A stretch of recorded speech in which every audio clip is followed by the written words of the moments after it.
product, ito ang ating vacuum suction na phone holder. Ito guys, napaka-the best niya kasi alam niyo kung bakit? Pwede mo siyang idikit kahit saan. Pwede siya sa kahoy, pwede siya sa tiles. Ayan siya guys. So, para masubukan natin na talagang kumakapit siya, iaano ko sa inyo mga mima ko, ididikit natin dito sa ating pintuan at sa... And ganito po siya mga mima ko pag hindi pa siya nakaangat. Pag inangat yung mga mima ko is ganyan na siya. Dito nyo siya ididikit yung cellphone nyo. And, paano naman siya didikit? Ang gagawin nyo lang guys, igaganito nyo siya, and then this one, naka-off siya guys, igagawin natin, i-on natin siya, para ito ay mag-suction. Ibig sabihin, dumikit po sa pader. Okay? Okay, itatry na natin to. Ayan.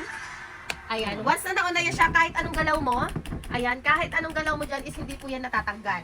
So, ang gagawin natin, itatry natin kung didikit itong ating phone. Ayan siya guys ha. Oh. Tadan! Ganyan po siya ka-flexible. Ayan siya mga mima ko. Pwede din to sa table natin, patayuin nyo lang siya. And ayan, kahit sa ang angulo, kung anong gagawin yung pag-video, ay pwede na po siya. Kaya guys, i-go nyo na, i-check out nyo na. Habang